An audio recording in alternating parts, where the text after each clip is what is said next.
Pues Arratsaldeon, gracias por estar aquí tras la pausa. No es fácil, es la hora de la siesta. A ver si consigo que os despertéis un poco, al menos manteneros ahí interesados. Muchas gracias a mis compañeros por invitarme. La verdad que para mí es un honor hoy presentar en este ámbito y aquí en casa mi investigación, que normalmente pues, por temas de la tesis y demás he tenido otras opciones fuera de aquí, pero aquí he presentado muy pocas cosas y la mayoría de las cosas que he publicado han sido la tesis en francés y luego otras en inglés y tal, y pues es una buena oportunidad también para mí y un gusto poder hablaros de mi tesis hoy. Os quería decir aquí rápidamente que el título así que tenía en el cartel era muy general y que yo en la práctica os hablaré del antidopaje desde una perspectiva sociológica e histórica, y voy a intentar responder a las preguntas, a las 4 que hay a la izquierda, que en general podrían englobarse en una pregunta más amplia de quién manda en el antidopaje o quién ha mandado, podría decirlo así muy rápidamente, y ligado a esto, cómo afecta esto a la lucha antidopaje, ¿no? Cómo afecta la dirección actual y la configuración del sistema antidopaje actual a la lucha antidopaje. Para eso partiré de un análisis de la historia de esta lucha antidopaje, que creo que es útil para entender la situación actual del antidopaje y luego estos posibles efectos de los que voy a hablar más adelante. Vale, rápidamente, un par de puntos sobre mi trayectoria o mi background para que se entienda pues, por qué esta temática y también de dónde he podido sacar las distintas informaciones que voy a usar en la presentación, y deciros que pues, bueno, empecé el doctorado en la Universidad de París de Nanterre, después de realizar el máster también allí, y justo cuando empecé el doctorado se estaba estructurando allí la cátedra de la UNESCO sobre estudios de dopaje. Entonces entré de pleno y eso me dio la posibilidad de hacer la tesis, que además duró casi 6 años, así que también te da tiempo, una tesis clásica, y pues ya entrar de lleno en el mundo de la lucha antidopaje y participar en investigaciones, pero también en evaluaciones de políticas públicas y de programas antidopaje, ¿no? Estos últimos años. Mi presentación va a tener 2 partes. En la primera, como os decía, os voy a hacer una historia de la lucha antidopaje y luego una segunda en la que analizaremos los efectos que la configuración actual de la lucha antidopaje puede tener en el sistema de antidopaje. Entonces, esta primera parte de la tesis, de la historia, os la voy a dividir en 4 periodos, ¿vale? La primera sería un periodo anterior a la creación de la WADA. La segunda sería justo los años en los que, tras la formación de la creación de la WADA, se puso en marcha ese sistema normativo armonizado.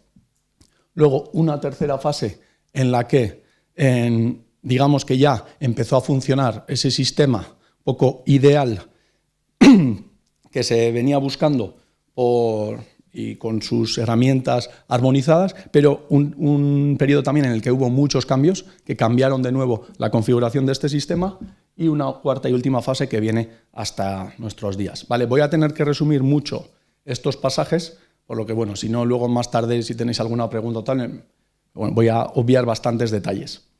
El primer periodo, que empieza en los años 60 y llega hasta el 99, hasta la creación de la WADA, es de las más largas, pero igual hablaré brevemente sobre esta, ¿vale? Aquí el inicio lo marca la muerte del ciclista danés Knut Jensen durante el Campeonato del Mundo de Ciclismo del 60 en Roma, la prueba de contrarreloj. Y esta muerte, que aunque no fuera así, como revelaba la autopsia, sí que se le atribuyó al consumo de sustancias dopantes, y fue un evento que hizo que instituciones tanto del movimiento olímpico, federaciones internacionales, UCI, COI y demás reaccionaran. También ciertos estados empezaran a desarrollar las primeras legislaciones antidopaje. Durante los años que siguieron, la década de los 70 y los 80, hubo bastantes más casos, hasta el punto que ciertos historiadores del dopaje consideran estos años como los años de oro del dopaje. También hubo casos que se han salido más tarde de doping un poco encubierto, de programas estatales de dopaje. Pero bueno, como decía, también hubo bastantes instituciones que se sumaron poco a poco a las pioneras en desarrollar sus programas antidopaje. Y eso sí, he de decir que durante estos años, todavía no, durante estos años las normativas, no existía ninguna normativa común. Cada uno tenía sus leyes, cada uno las aplicaba en su territorio o para sus deportistas y no todos tenían una normativa antidopaje, entonces había muchísima disparidad y normativas totalmente distintas, ¿vale? Lo que poco a poco se fue viendo que era un problema. En los últimos años de la década de los 90 fueron importantes en esta configuración del sistema antidopaje, tal como lo conocemos ahora, del sistema antidopaje armonizado, porque primero hubo bastantes casos, también hubo un caso con la organización de los Juegos de Salt Lake City, en el que se vio envuelto el COI, entonces liderado por Samaranch, y pues por temas de corrupción y tal, el COI llegaba en un momento, a finales de los 90, con una muy mala imagen, y de repente cuando ocurrió el escándalo del Tour de Francia del 99, no voy a entrar a hablar, más o menos me imagino que todos habréis escuchado hablar de este escándalo, pues dos cosas quedaron en evidencia, ¿no? Por un lado, que hacía falta una normativa armonizada, y por otro lado, que los estados también vieron que tenían que entrar ahí, que no podían dejar que el movimiento olímpico se encargara de todo, porque también tenía sus intereses privados y además pues, también se mezclaba la cuestión de la salud pública y entonces hicieron presión para entrar. Entonces el COI organizó la conferencia de Lausanne en el 99 con la intención de crear una agencia liderada por ellos y solo por ellos, pero los estados hicieron bastante presión, bastante trabajo de lobbying y finalmente consiguieron que no fuera así y crearon esta agencia híbrida, que se conoce como Agencia Mundial Antidopaje, o WADA por sus siglas en inglés, que estaba formada 50-50 por representantes del movimiento olímpico, uno de los bloques que veis liderado por el COI y también en el que toman parte las federaciones internacionales, y el otro bloque que estaba compuesto por instituciones públicas, en este caso sobre todo estados, pero también alguna institución supranacional. Sería 50-50 la financiación, 50-50 de poder de decisión en las decisiones que se tuvieran que tomar, ¿vale? Entonces se estructuró esta primera agencia, se creó la WADA y cambió un poco la configuración, que veis ahí en la parte derecha arriba en la pantalla, y esta nueva agencia tuvo tres labores al principio. Primero, la de crear un sistema de acreditación de laboratorios. Había algunos del COI, de la FIFA y tal, pero esta vez crear uno armonizado. También crear un código mundial antidopaje, lo que se conoce ahora como el código, una norma común para todos. Y también hay que decirlo, que muchas veces se olvida, pero tuvo que negociar muchísimo y con muchísima gente, con distintos estados, pero también con federaciones internacionales. Por ejemplo, con la FIFA tuvieron discusiones durante muchísimos meses porque la FIFA se negaba a ser parte del sistema antidopaje y pues bueno, esto dio pie a un proceso muy largo, pero que al final sí consiguió terminar. Y un segundo, porque esto no... Eso es, y que dio lugar a la creación del código con dos compromisos, o se llegó a un consenso y había dos puntos, ¿no?, que la WADA tenía que respetar. Por un lado, que este código fuera cambiante y revisable también, que las decisiones que se tomaran pudieran echarse atrás en los siguientes procesos de tomas de decisiones. Entonces, más adelante, vale. El problema que se encontraron en este momento fue que para los estados era prácticamente imposible aplicar esta norma privada, porque aunque la WADA fuera una organización híbrida, no deja de ser una institución privada basada en el derecho privado suizo, y una organización privada puede hacer una norma, pero los estados lo tienen casi imposible para aplicar esta norma. Entonces ahí tuvieron que recurrir, en este caso recurrieron a la UNESCO, también a la Organización Mundial de la Salud, pero finalmente fue la UNESCO quien creó la Convención Internacional de Dopaje en el Deporte, y con esa convención incluía el código como parte de los anexos y digamos que allanaba el camino. Ya los países podían ratificar esa convención y podían empezar a aplicar esos códigos en sus legislaciones, marcos jurídicos nacionales. Un segundo.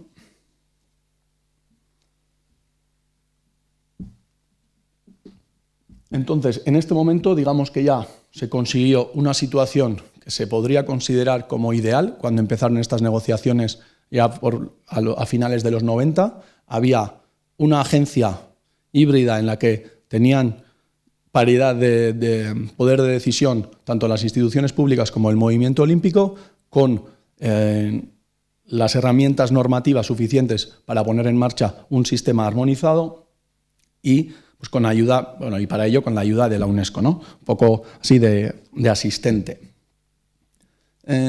Sin embargo, esta situación que os he presentado como ideal en sí no lo fue tanto, sobre todo por un par de razones. Uno, porque una vez que los estados pudieron empezar a ratificar esta convención, la ratificaron muy rápidamente, fue la más rápida de la historia en términos de ratificación sigue siendo la segunda más ratificada detrás de la Convención de Patrimonio Mundial. Pero luego ahí se quedaba todo. Luego nadie o muy pocos siguieron el proceso y pusieron en marcha sus leyes. Algunos lo estaban haciendo, pero también es verdad que hay que entender que son procesos muy largos, que demoran años porque hay que aprobar leyes, hay que aprobar presupuestos. Pero bueno, en ese momento a la WADA eso no le gustó, es como que estaba esperando, todas las federaciones internacionales estaban obligados a hacerlo y ya tenían en marcha sus normativas, ya la estaban aplicando, a los estados les estaba costando. Y esto, sí, y por otro lado, hay otro punto que es importante mencionar aquí, que es que ese equilibrio de fuerzas que había en un principio en los órganos de decisión de la WADA, que en este caso son dos, el Comité Ejecutivo y el Foundation Board, que no sé cómo lo traduciríamos al castellano, los dos órganos de decisión, esa paridad en cuanto a representación, en un momento se vio que ya no era una paridad en cuanto a poder de decisión. Por un lado, porque los miembros de los representantes del movimiento olímpico, desde que entraron en el 99, muchos hasta en el 2005 seguían en sus puestos, llevaban ya 6 años, apenas habían cambiado, apenas hubo un par de cambios. Sin embargo, los representantes de los estados, normalmente los europeos, por ejemplo, rotaban cada 6 meses para que todos los estados pudieran pasar por allí.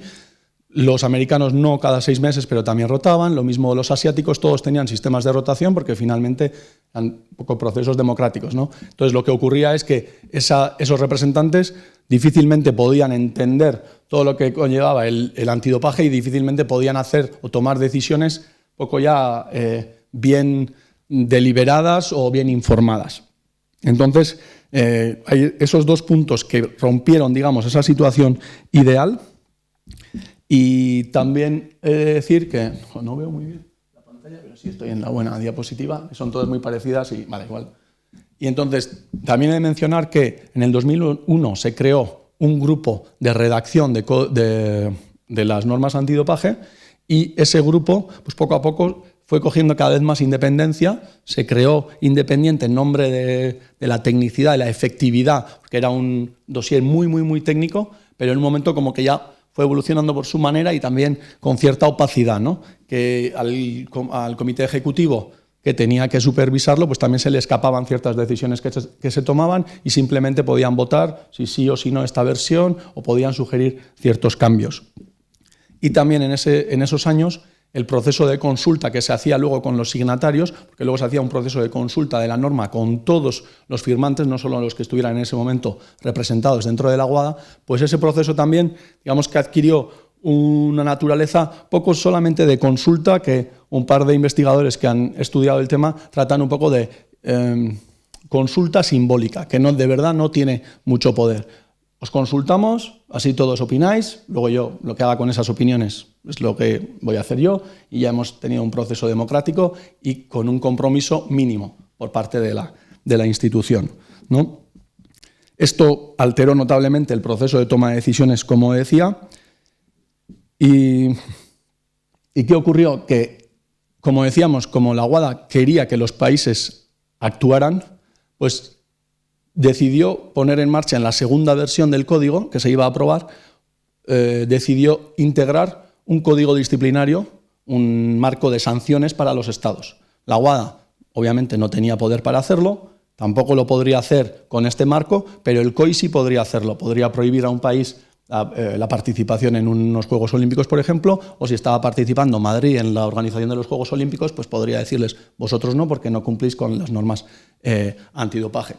Entonces, redactaron este marco sancionador que fue dentro de la segunda versión del código y pusieron en marcha una estrategia un poco de creación de alarma. Si queréis, podéis ver aquí, podéis leer un par de, a ver si llegáis a leerlas, son un par de extractos de la Conferencia de Madrid donde se aprobó esta segunda versión del código, que pueden tener parte de verdad, pero son por lo menos exageradas, y la idea era enrolar, digamos, a los países más avanzados, es decir, oye, vosotros ya estáis haciendo vuestra labor, pero es que los demás no, entonces vamos a votar esto. Puede parecer un poco paradójico porque podía ir contra ellos, pero vamos a votar esto porque luego así metemos presión a todos los demás y todos los demás tienen que venir por detrás, ¿no? Y así fue y se aprobó esa segunda versión del código. En 2007 en España, como decía. Esto hizo que el desequilibrio del que hablaba yo, que poco a poco ya venía dándose dentro de la WADA entre miembros, representantes del movimiento olímpico y de los estados, pues se reforzara, incluso se estabilizara, ¿no? Al final, el COI pasaba a tener la llave de poder sancionar a un Estado, cosa que antes no era posible, y los Estados también se veían un poco pillados por la necesidad o casi la obligación de poner en marcha sus políticas antidopaje y de la manera en la que se lo pidiera la WADA para poder participar en estos eventos.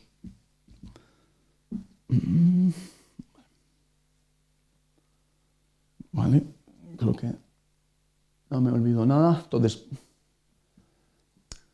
entramos en la última fase y en esta fase, a partir de la aprobación en 2009 de la segunda versión del código, lo que tengo que decir es que bueno, ¿no? Ese desequilibrio igual ya venía, o ya se había instaurado como tal, y fueron años, o al menos para algunos, esto varía mucho. Un inciso, varía mucho la experiencia de cada ONAD, de cada Organización Nacional Antidopaje, de cada país. Yo, sobre todo, he estudiado países del sur global, que tienen historias totalmente distintas también con países como España, Francia, en los que también me ha tocado estudiar, pero a veces, pues sobre todo, el caso de España es igual de los que menos conozco. Pero bueno, para ciertos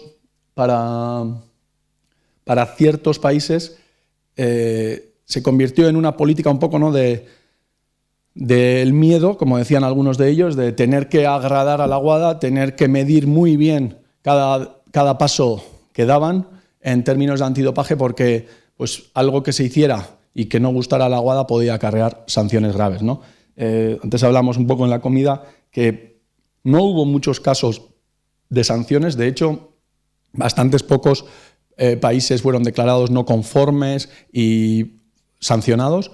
España fue uno de ellos y yo creo que fue un poco una cabeza de turco un poco en el 2015 cuando no podía aprobar la nueva ley orgánica que necesitaba para poder permitir que los agentes antidopaje pudieran hacer controles de noche, que era la novedad que traía, una de las novedades que traía la tercera versión del código del 2015, y España no podía hacerlo porque en ese momento no había presidente que pudiera firmar una ley orgánica, era la situación en la que estaba el país, y sin embargo pues, había otros países que igual no tenían nada comparado con el sistema antidopaje existente aquí, pero sí habían firmado la norma y sí tenían un trozo de papel que decía que se podían hacer controles de noche, punto. Y pues bueno, pues todos esos países eran conformes, España no, por eso digo un poco que fue un poco una cabeza de turco, ¿no? De este no sé si llamarlo una estrategia, pero al menos sí, una estrategia un poco de miedo y de poner un control férreo sobre los países.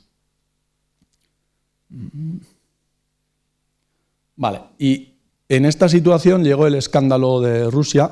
A finales del 2014 los alemanes, una cadena de televisión alemana, hizo un reportaje con alegaciones sobre un dopaje bastante sistemático en Rusia. Luego vinieron en 2015 bastantes investigaciones, informes, y al final se publicó el escándalo en Rusia, ¿no?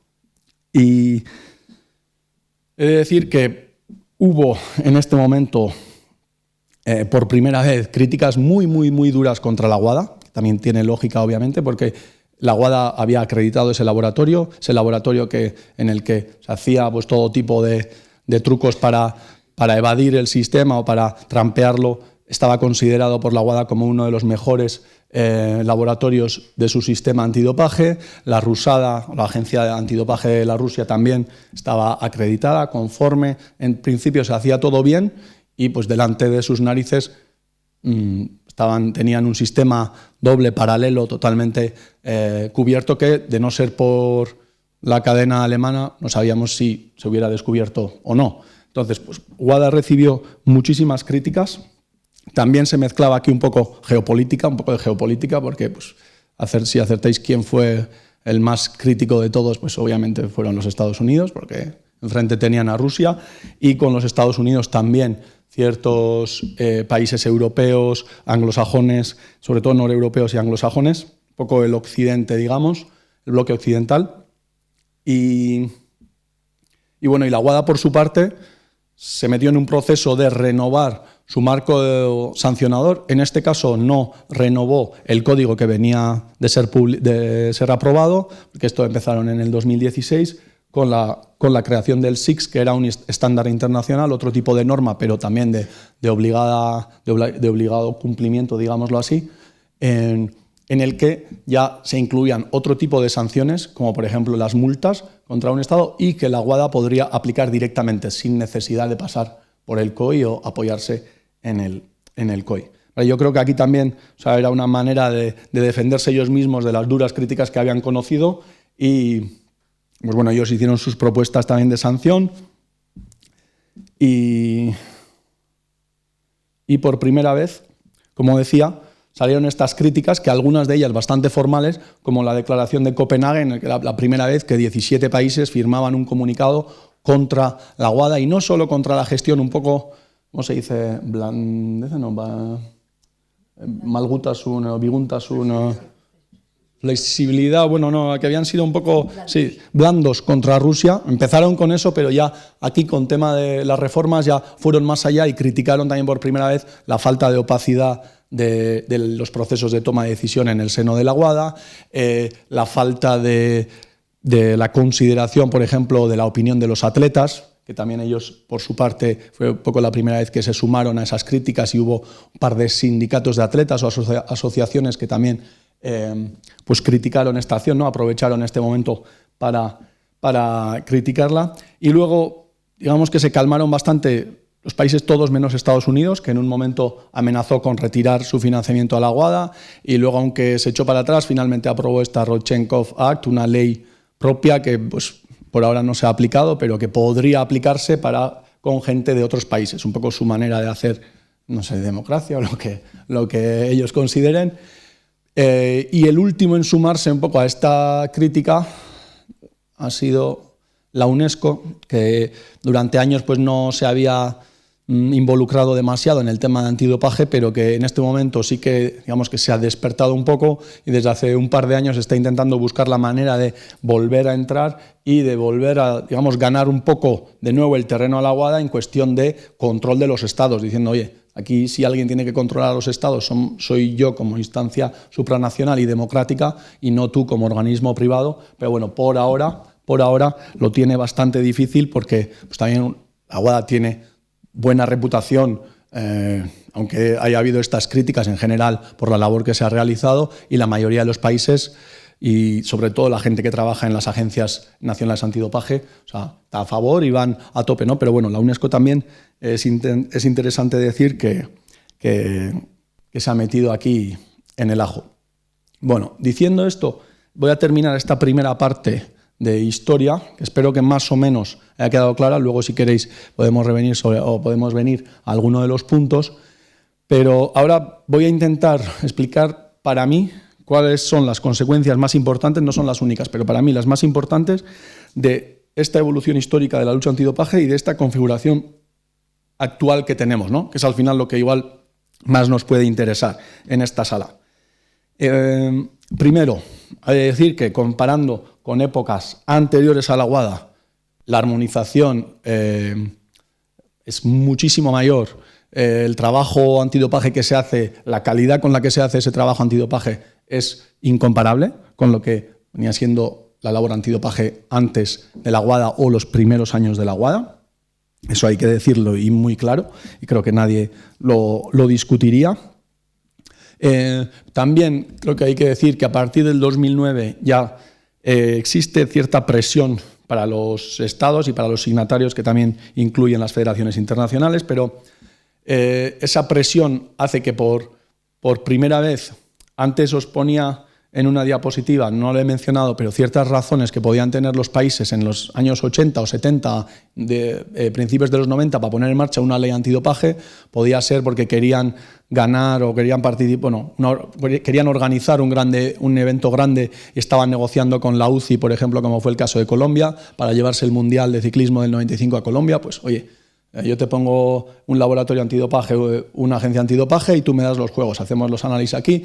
Pues podía ser así, para otros era simplemente una respuesta a ciertos escándalos, como el de Knut Jensen, pero también otros que hubo igual a nivel nacional. Para otros era simplemente un tema de imagen, que aquí se ha visto también cuando hablaba Ana Muñoz, ¿no? de ir con la bandera, o sea, es un tema de reputación de los países, y también pues los países, por ejemplo, que se llevaran un montón de medallas y no tuvieran una norma antidopaje, serían desacreditadas. Entonces también podía tener esa parte de reputación, ¿no? Digamos que ahora, en la actualidad, estas tres posibilidades que había antes, o estos tres fenómenos que se daban, pues igual ya quedan tapados. Ahora mismo la mayor razón, todos los países están así forzados a hacerlo, y todos lo hacen en mayor o menor medida. Igual ha conseguido, digamos, poner su agenda antes que la agenda política de estos países. Solo le queda la agenda geopolítica, porque por ahí, ¿no?, de vez en cuando hay alguna historia geopolítica, como hubo con Rusia y tal, se ve que eso permea y que afecta muchísimo todavía a la lucha antidopaje. Pero por el resto, digamos que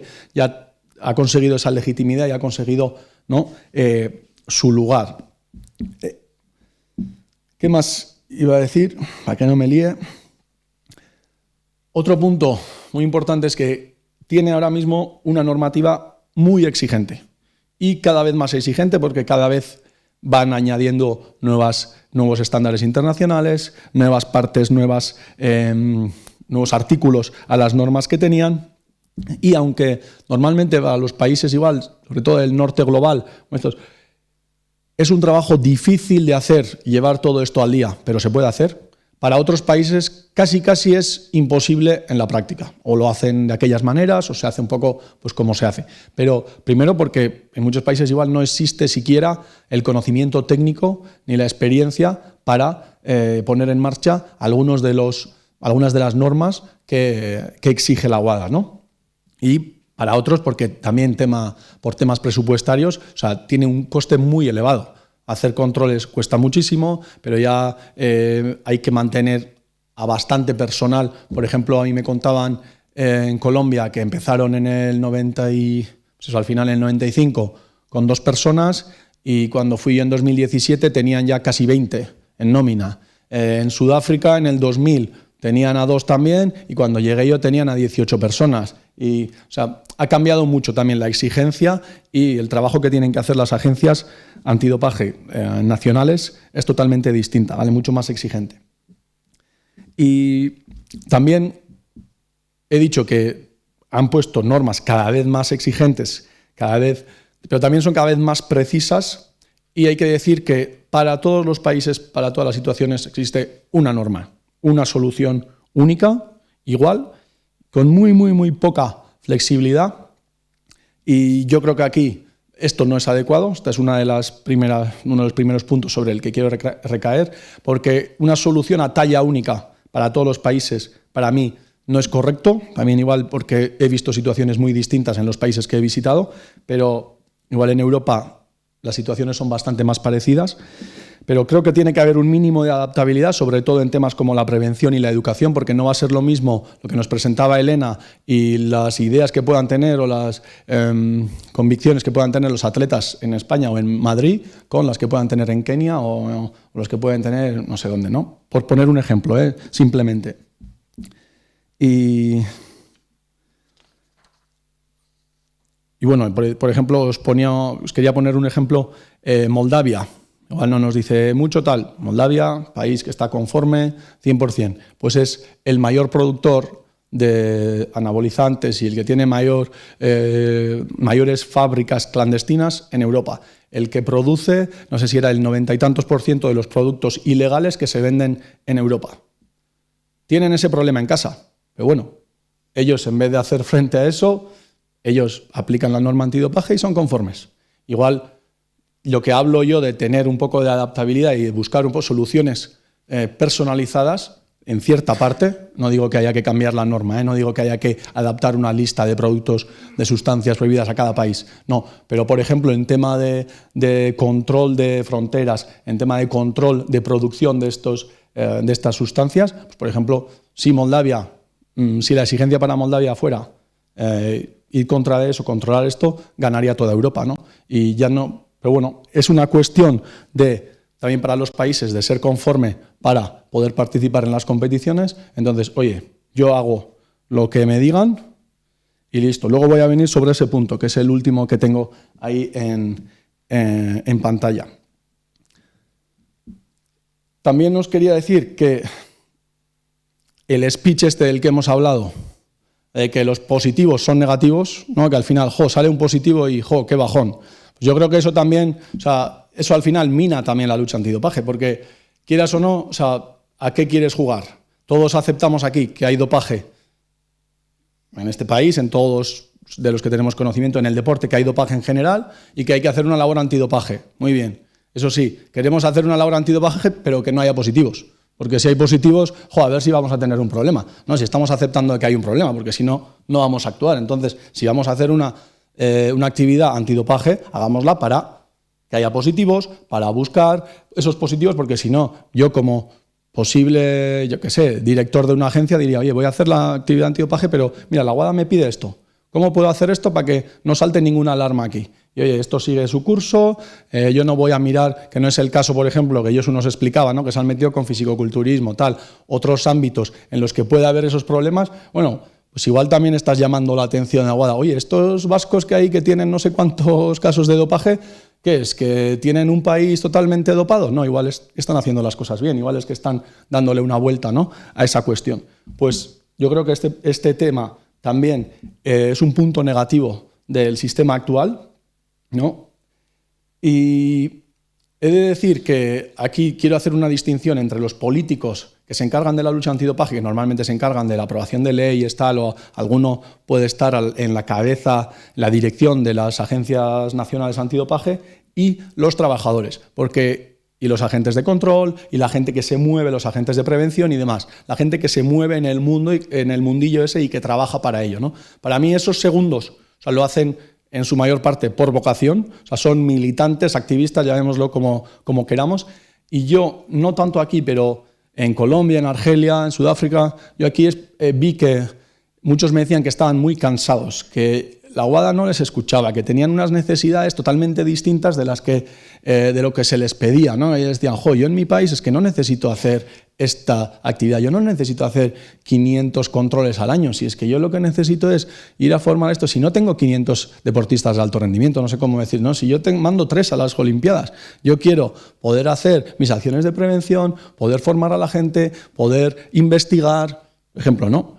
Y bueno, en este aspecto sí que he visto que ha habido cierto desencantamiento que también resultaba en ciertas acciones, digamos, reactivas, que es un término sacado un poco de la sociología, que lo que quiere decir es que al final el trabajo que están haciendo, algunos al menos, están convirtiendo su trabajo en ese trabajo reactivo, que quiere decir que están cambiando su trabajo en vez de hacer lo que piensan que debería hacer para hacer lo que hay que hacer para responder a las demandas que tienen, ¿no? A las exigencias. Nosotros en la academia nos puede sonar también, oye, a mí me piden no sé cuántos JCR, a mí me piden tal, ¿yo qué hago? Bueno, yo quería investigar esto en el dopaje, pero esto no hay manera de publicarlo en revistas JCR, oye, pues yo cambio de ámbito y a mí lo que me piden, porque si no, pues esta misma dinámica es la que he estado observando y cada vez más en los países que he visto, y no es que siempre tampoco sea algo demasiado racional y pensado, pero oye, a mí me han dicho que controles. Pues yo, mira, ya está, los 300 controles que quiere la WADA, aquí los tengo.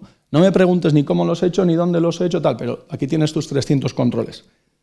Y ahí en relación con esta manera reactiva, lo que aquí viene a ser importante es cuáles son las demandas de la WADA, ¿no? Cuáles son esas exigencias que tienen estos países. Y aquí un par de apuntes, porque a partir del 2005, pero sobre todo a partir del 2010 y tal, la WADA empezó a poner en marcha protocolos ya cada vez más serios y más potentes de evaluación de la actividad antidopaje de los signatarios. ¿Qué ocurre con estos protocolos? Que casi todos parten de ítems cuantitativos. ¿Cuántos controles? Y sobre todo, ¿cuántos controles? Mejor no me respondas a cuántos controles positivos, a ver si van a ser demasiados. ¿Cuántos controles? ¿Cuántas acciones de prevención? ¿Cuántas misiones habéis hecho? ¿Cuántos pasaportes biológicos tenéis? Y que se centran sobre todo en los efectos a muy corto plazo. Por poneros un ejemplo. Yo puedo decir hoy que aquí me habéis escuchado, bueno, hoy hemos estado aquí, no sé, 40 personas, hemos hecho una acción de divulgación, o llamémoslo como queramos, y ha habido 40 personas. Aquí tienes los números, efectos inmediatos. Podríamos hacerlo de otra manera y que os pasáramos un cuestionario y decir, oye, ¿qué os ha parecido? ¿Qué habéis aprendido? ¿Os ha servido de algo? Sí, no. ¿Podríamos evaluar eso? O podríamos mirar también el impacto que esto ha generado en redes sociales, o si ha habido seguida. Si luego entre nosotros hemos cuadrado, Cris, tú y yo, podríamos evaluar eso, o podríamos evaluar dentro de 4 años si en el País Vasco el conocimiento que se tiene del antidopaje ha mejorado o ha disminuido. No podremos decir directamente que ha sido por este congreso, pero bueno, por esta jornada, pero esto también habrá ayudado, ¿no? Pues en este caso, en el antidopaje, lo que se cuenta y lo que cuentan esas herramientas de evaluación son todo ese tipo de ítems y puntos cuantitativos en su mayor parte y de corto plazo. Entonces, esto genera que la lucha antidopaje o la actividad de estos agentes que también intentan responder a esas necesidades, pues sea de ese tipo, ¿no? No se adaptan a las realidades que ellos pueden tener en el país, no van a intentar innovar. Yo la verdad que me lleva una grata sorpresa, Josu, cuando hablabas de físico-culturismo y tal, porque me decían en Colombia, joder, mira lo que hicimos en 2013, mira 14, mira 15, no sé qué, perdieron la acreditación del laboratorio, su presupuesto disminuyó y me decían, no, a partir de este momento solo controles y prevención, controles, innovación, no, deja, que primero tenemos que ser conformes y para eso necesito esto y esto. La innovación vendrá cuando todo lo demás ya lo tenga cubierto, ¿no? Y en este caso también se están, yo creo que, privando de iniciativas innovadoras locales que pueden ayudar luego, que se podrían aplicar luego en otros países. Para terminar, ligado a esto, yo creo que la lucha antidopaje en este caso merece ser cuestionada y que merece cuestionar sus objetivos y métodos, ¿no? ¿Cómo debe ser esa lucha antidopaje? Creo que no es igual una decisión que vayamos a tomar aquí nosotros, pero creo que es una pregunta que tanto la Agencia Mundial Antidopaje como las instituciones antidopaje deberían plantearse y que va ligado a la segunda pregunta de qué es de verdad tener un sistema antidopaje de calidad. Porque sobre el papel podemos decir, tenemos estas normas y todo el mundo las aplica, muy bien, pero luego podemos ver que hay escándalos, que igual si no fuera por los periodistas igual ni nos enteraríamos, pero los periodistas cada vez, mira, el escándalo no sé dónde, han destapado tal, lo otro. O sea, el problema sigue estando allí y hay yo veo cierto ambiente también igual de cierta complacencia, ¿no?